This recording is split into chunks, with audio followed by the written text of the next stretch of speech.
नमस्कार दोस्तों, परमा एजुकेशन के यूट्यूब चैनल पे आप सभी भाई बहनों का स्वागत करते हैं। आज बात करेंगे सामाजिक अध्ययन और इतिहास के जो महत्वपूर्ण प्रश्न हैं, 20 प्रश्न हैं। उससे बहुत ही महत्वपूर्ण तरीके से प्रश्न को जो रखा गया है, हो सकता है ये प्रश्न आ भी सकते हैं क्योंकि कई बार ये प्रश्न आ चुके हैं। ठीक है, सीटेट में, यूपीटेट में, दोनों में। ठीक है, तो चलिए देख लेते हैं क्या करा है कि उत्तर गुप्त युग में विश्वविद्यालय जो प्रसिद्ध हो गया था उसे कहा जाता है, किस नाम से जाना जाता है। यानी यहाँ पे करा है कि कांची, दूसरा करा है तक्षशिला, तीसरा करा है नालंदा, चौथा करा है कि वल्लभी। तो उत्तर युग में कौन सा विश्वविद्यालय प्रसिद्ध हो गया था?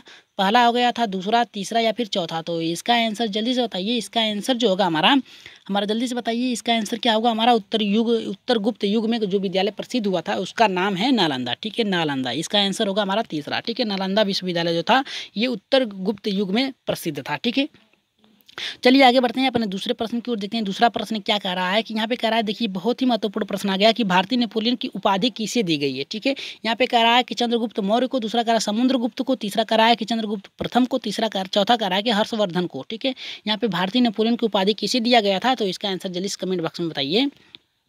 चंद्रगुप्त मौर्य को, या फिर समुद्रगुप्त को, या फिर चंद्रगुप्त प्रथम को, या फिर हर्षवर्धन को। ठीक है, नेपोलियन की उपाधि किसे दिया गया था? तो इसका आंसर जो होगा हमारा दूसरा। ठीक है, यहाँ पे समुद्रगुप्त को दिया गया था। ठीक है, भारतीय नेपोलियन की उपाधि समुद्रगुप्त को दिया गया था। ठीक है, चलिए आगे बढ़ते हैं एक बार तीसरे प्रश्न की ओर देखते हैं क्या कह रहा है। यहाँ पे देखिए कह रहा है कि आयुर्वेद के वैद्य चिकित्सा भगवान किसे माना जाता है। ठीक है, आयुर्वेद के जो वैद्य चिकित्सा हैं यानी भगवान किससे से माना जाता है, किससे माना जाता है? पहला कह रहा है कि श्रुत को, दूसरा कह रहा है च्यवन को, तीसरा कह रहा है धन्वंतरी को, चौथा कह रहा है कि चरक को। तो इसका आंसर जल्दी से बताइए आप लोग कौन सा होगा। ठीक है, यानी जो आयुर्वेद के चिकित्सा के जो जन्मदाता हैं उनके भगवान किसे माना जाता है? श्रुत को माना जाता है, च्यवन को माना जाता है, धन्वंतरी को, या फिर चरक को। तो इसका आंसर जो होगा हमारा तीसरा सही होगा। ठीक है, तीसरा हमारा धन्वंतरी सही होगा। ठीक है, चलिए आगे बढ़ते हैं अपने चौथे प्रश्न की ओर। लेकिन आगे बढ़ने से पहले बता दें कि अपनी संख्या एक बार फिर से बढ़ा लीजिए, शेयर कर दीजिए, जल्दी से वीडियो को शेयर कर दीजिए।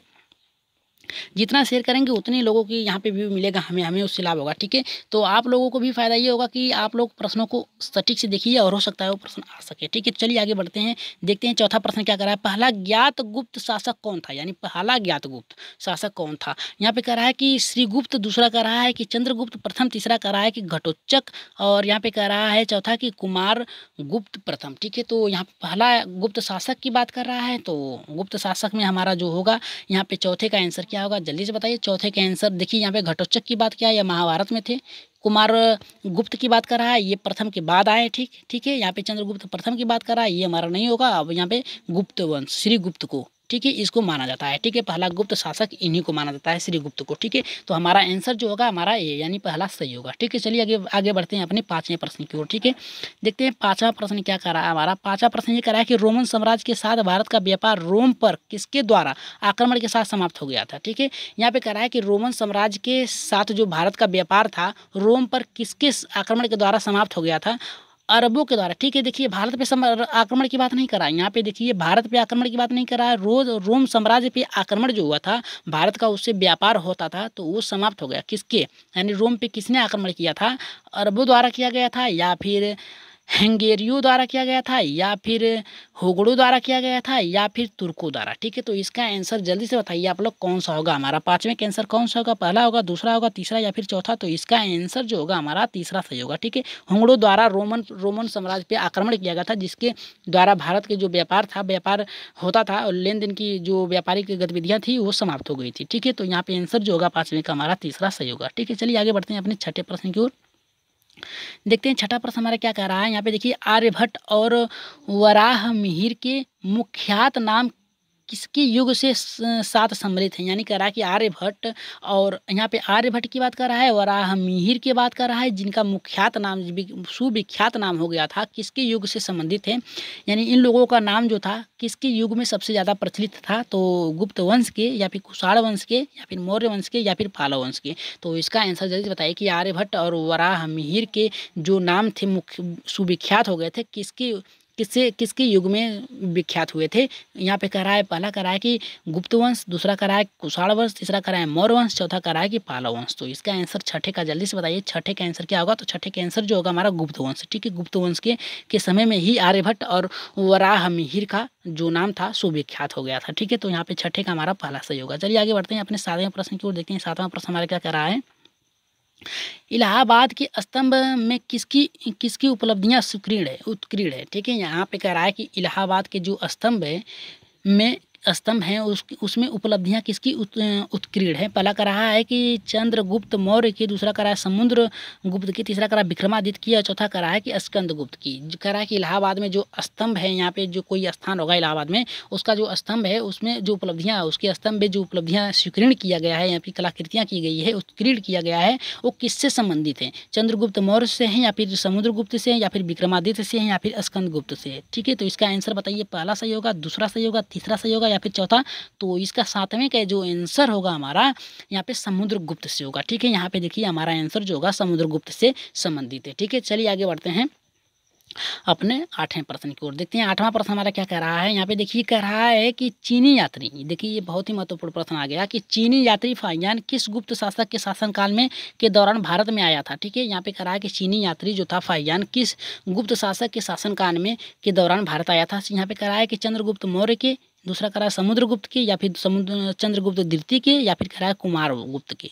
तो इसका आंसर जल्दी से बताइए कि जो फाहियान था, फाहियान चीनी यात्री था, ठीक है, वो किसके शासनकाल में भारत में आया था। पहला कह रहा है चंद्रगुप्त मौर्य के, दूसरा कह रहा है कि समुद्रगुप्त, तीसरा कह रहा है कि चंद्रगुप्त द्वितीय के, या फिर कह रहा है कि कुमारगुप्त के। जल्दी से बताइए इसका आंसर क्या होगा 8वें का। तो 8वें का आंसर जो होगा हमारा चंद्रगुप्त द्वितीय के शासनकाल में जो चीनी यात्री फाहियान था ये भारत आया था। ठीक है, तो चलिए आगे बढ़ते हैं अपने 9वें प्रश्न की ओर। देखिए 9वां प्रश्न हमारा क्या कह रहा है। ठीक है, यहाँ पे 9वां प्रश्न ये कह रहा है कि इनमें से कौन पेट्रोलियम में किसकी बहुलता पाई जाती है, यानी पेट्रोलियम में किसकी बहुलता पाई जाती है। मीथेन की पाई जाती है, इथेन की पाई जाती है, या ब्यूटेन की पाई जाती है, या फिर प्रोपेन की पाई जाती है। ठीक है, तो इसका आंसर जल्दी से बताइए। पहला सही होगा, दूसरा सही होगा, तीसरा या फिर चौथा। तो 9वें का आंसर क्या होगा जल्दी से बताइए। पेट्रोलियम में किसकी मात्रा की बहुलता पाई जाती है। तो इसका आंसर जो होगा हमारा 9वें का आंसर जो होता है इथेन। ठीक है, यहाँ पे इथेन, ठीक है, यहाँ पे देखिए हमारा इथेन होगा। ठीक है, ये आंसर याद रखिएगा कि इथेन जो पेट्रोलियम पदार्थ होता है उसमें इथेन की बहुलता पाई जाती है। ठीक है, हमारा दूसरा सही होगा। ठीक है, चलिए आगे बढ़ते हैं 10वें प्रश्न पे। देखते हैं 10वां प्रश्न हमारा क्या कह रहा है। कह रहा है कि कवि कालिदास किसके राज कवि थे। यहाँ कह रहा है कि कालिदास कवि जो थे किसके राज कवि थे। तो इसका आंसर होगा हमारा चंद्रगुप्त मौर्य के, समुद्रगुप्त के, या फिर चंद्रगुप्त द्वितीय, या फिर कुमारगुप्त के। ठीक है, जो कालिदास कवि थे ये किसके राज कवि थे। ठीक है, किसके राजभवन में रहते थे और कवि सुनाया करते थे, यानी कविताएं कहती थे, या फिर अपने द्वारा वो वाणियों को प्रकट करते थे। ये किसके शासनकाल में थे। पहला करा चंद्रगुप्त मौर्य, दूसरा करा समुद्रगुप्त, तीसरा करा है चंद्रगुप्त द्वितीय, या फिर कुमारगुप्त। ठीक है, तो इसका आंसर बताइए। 10वें का आंसर क्या होगा हमारा। तो इसका आंसर जो होगा हमारा यहाँ पे देखिए हमारा जो आंसर होगा इसका तीसरा सही होगा। ठीक है, चंद्रगुप्त द्वितीय के शासन काल में ही जो कवि कालिदास थे उनके राज कवि थे। ठीक है, उनके राज कवि थे किसके, चंद्रगुप्त द्वितीय के। ठीक है, तो आंसर जो हमारा जाएगा इसका इसका आंसर जो आएगा तीसरा सही होगा। ठीक है, चलिए आगे बढ़ते हैं अपने 11वें प्रश्न की ओर। देखते हैं 11वां प्रश्न क्या कह रहा है कि गुप्त युग। ठीक है, गुप्त युग के प्रवर्तक कौन थे। गुप्त युग जो था उसके प्रवर्तक कौन थे। घटोत्कच थे, गुप्त श्रीगुप्त थे, या फिर चंद्रगुप्त प्रथम थे, या फिर समुद्रगुप्त थे। कौन सा सही है चारों में से बताइए। पहला, दूसरा, तीसरा, या फिर चौथा। तो इसका आंसर बताइए कि जो गुप्त युग के प्रवर्तक थे कौन थे। ठीक है, घटोत्कच थे, श्रीगुप्त थे, चंद्रगुप्त प्रथम थे, या फिर समुद्रगुप्त थे। तो इसका आंसर जो होगा 11वें का जल्दी से बताइए। 11वें का आंसर जो होगा हमारा गुप्त। ठीक है, आगे ही बता दिया गया है आप लोगों को। जो गुप्त वंश के प्रथम शासक थे वो श्रीगुप्त थे, तो उन्हीं से शुरू होता है। ठीक है, तो यहाँ पे हमारा दूसरा सही होगा। ठीक है, चलिए आगे बढ़ते हैं अपने 12वें प्रश्न के। देखते हैं 12वां प्रश्न क्या कर रहा है। कह रहा है कि गुप्त वंश किस लिए प्रसिद्ध था। ठीक है, गुप्त वंश था, राजवंश था, किसके लिए प्रसिद्ध था। कला और स्थापत्य के लिए, या फिर साम्राज्यवाद के लिए, या फिर राजस्व और भूमि सुधार के लिए, या फिर इनमें से कोई नहीं। तो जल्दी से बताइए कि जो गुप्त राजवंश था किसके लिए प्रसिद्ध था। पहला सही है, दूसरा सही है, तीसरा, या फिर चौथा। कौन से ऑप्शन पे आप लोग जा रहे हैं। ठीक है, 12वें का कौन सा आंसर सही होगा। पहला, दूसरा, तीसरा, चौथा, कौन सा सही होगा हमारा जल्दी से बताइए। तो 12वें के आंसर जो होगा हमारा पहला सही होगा। ठीक है, कला और स्थान के लिए। ठीक है, यहाँ पे जो हमारा पहला सही होगा, कला के लिए भी जाना जाता था और स्थापत्य के लिए भी जाना जाता था। ठीक है, तो जो गुप्त राजवंश था ये प्रसिद्ध था कला के लिए भी और स्थापत्य के लिए। ठीक है, तो चलिए आगे बढ़ते हैं 13वें प्रश्न की ओर। देख लेते हैं 13वां प्रश्न क्या कह रहा है। इसे तो देख के ही आप लोग सही कर देंगे कि गुप्त शासक काल की सरकारी भाषा क्या थी। आप लोगों को पता है कि जो गुप्त शासकों की सरकारी भाषा जो थी, ठीक है, वो कौन सी थी। पाली थी, प्राकृत थी या फिर हिंदी थी या फिर संस्कृत थी। ठीक है, तो आप लोगों को पता है कि इसका आंसर जो होगा हमारा चौथा संस्कृत थी। ठीक है, गुप्त शासकों की जो सरकारी भाषा थी यानी उनकी जो मुख्य भाषा थी वो कौन थी? यहाँ पे संस्कृत थी। ठीक है, क्योंकि कालिदास जो थे इन्हीं के प्रवर्तक थे। ठीक है, राजकवि थे, तो उन्होंने अधिकतर संस्कृत का भी प्रयोग किया था। ठीक है, अधिकतर कुछ उन्होंने संस्कृत की भाषा का प्रयोग किया था, तो हमारा जो आंसर जो होगा हमारा यहाँ पे संस्कृत होगा। ठीक है, चलिए आगे बढ़ते हैं 14वें प्रश्न की ओर। देखते हैं 14वां प्रश्न हमारा क्या कह रहा है कि गुप्त शासक के दौरान निम्नलिखित में से ऐसा कौन था जो एक महान खगोलीय ज्ञानी और गणितज्ञ था। ठीक है, गुप्त शासक काल में वो कौन सा ऐसा महान व्यक्ति था जो खगोलीय और गणितज्ञ था? पहला कह रहा है कि भानुगुप्त, दूसरा कह रहा है बाणभट्ट, तीसरा कह रहा है आर्यभट्ट, चौथा कह रहा है कि वराह मिहिर। ठीक है, तो 14वें का आंसर बताइए आप लोग कौन होगा। ठीक है, तो इसका आंसर सभी लोग पता है कि गणित में आप गणित शिक्षण में पढ़ चुके हैं। इसका आंसर जो होगा तीसरा आर्यभट्ट होंगे। ठीक है, आर्यभट्ट जो थे खगोलीय वैज्ञानिक थे या फिर और गणितज्ञ भी थे। ठीक है, तो इसका आंसर 14वें का हमारा जो जाएगा हमारा आर्यभट्ट। ठीक है, तो चलिए आगे बढ़ते हैं 15वें प्रश्न की ओर। देखते हैं 15वां प्रश्न हमारा क्या कह रहा है। कह रहा है कि गुप्त राजा यानी कह रहा है कि गुप्त राजा जिसने विक्रमादित्य की पदवी ग्रहण की थी वह कौन था? ठीक है, वो गुप्त राजा कौन था जो विक्रमादित्य की पदवी ग्रहण किया था? पहला कहा है स्कंदगुप्त, दूसरा कह रहा है कि समुद्रगुप्त, तीसरा कह रहा है कि चंद्रगुप्त द्वितीय और चौथा कह रहा है कि कुमारगुप्त। ठीक है, तो इसका आंसर बताइए जल्दी से। इसका आंसर क्या कौन सा होगा हमारा 15वें का कि गुप्त राजा। ठीक है, गुप्त राजा जिसने वो कौन सा गुप्त राजा था जिसने विक्रमादित्य की पदवी ग्रहण की थी, यानी वो अपने जो उनके जो राज दरबार में जो भी आता था दुखियारा उसको जो है समानता के साथ सभी को एक समान निर्णय देते थे। तो इसका कौन सा होगा? स्कंदगुप्त होगा या फिर समुद्रगुप्त होगा, चंद्रगुप्त द्वितीय होगा या फिर कुमारगुप्त होगा? तो इसका आंसर जल्दी से बताइए आप लोग। तो इसका आंसर जो होगा हमारा 15वें का जो आंसर होगा हमारा तीसरा होगा। ठीक है, चंद्रगुप्त द्वितीय। ठीक है, चंद्रगुप्त द्वितीय को ही विक्रमादित्य की उपाधि दिया गया था। ठीक है, ये जो थे न्याय तुरंत करते थे। ठीक है, एक समान न्याय करते थे, यानी अधर्मी की बात नहीं करते। ठीक है, हर सभी को एक नज़र से देखते थे। ठीक है, तो 15वें का हमारा तीसरा सही होगा। ठीक है, तो चलिए आगे बढ़ते हैं 16वें प्रश्न की ओर। देखते हैं 16वां प्रश्न हमारा क्या कह रहा है। 16वां प्रश्न ये कह रहा है कि निम्नलिखित में से गुप्त वंश का वह राजा कौन था जिसने ह्यूड़ो, ठीक है, ह्यूड़ो को भारत पर आक्रमण करने से रोका था? ठीक है, वो कौन सा राजा था जिसने ह्यूड़ो को भारत पर आक्रमण करने से रोका था? स्कंदगुप्त पट था या फिर समुद्रगुप्त था या फिर चंद्रगुप्त द्वितीय था या फिर कुमारगुप्त था? ठीक है, तो इसका आंसर जल्दी से बताइए आप लोग। 16वें का आंसर कौन सा होगा हमारा? तो 16वें का आंसर जो होगा पहला होगा, दूसरा, तीसरा या फिर चौथा? तो इसका आंसर जो होगा हमारा तीसरा। ठीक है, चंद्रगुप्त द्वितीय ने ही जो ह्यूड़े थे, ह्यूड़े समाज के जो लोग थे उनको भारत पे आक्रमण करने से रोका था। ठीक है, तो इसका आंसर हमारा तीसरा सही होगा। ठीक है, चलिए आगे बढ़ते हैं अपने 17वें प्रश्न की ओर। देखते हैं 17वां प्रश्न हमारा क्या कह रहा है। कह रहा है कि गुप्त संवत निम्नलिखित में से किसके द्वारा स्थापित किया गया था? जो गुप्त संवत था, ठीक है, वो किसके द्वारा स्थापित किया गया था? ठीक है, चंद्रगुप्त प्रथम, चंद्रगुप्त द्वितीय या फिर कह रहा है कि समुद्रगुप्त या फिर कुमारगुप्त? ठीक है, तो इसका आंसर जल्दी से बताइए 17वें का आंसर क्या होगा हमारा। तो 17वें के आंसर कौन पे जा रहे हैं आप लोग? पहले पे जा रहे हैं, दूसरे पे, तीसरे पे या फिर चौथे?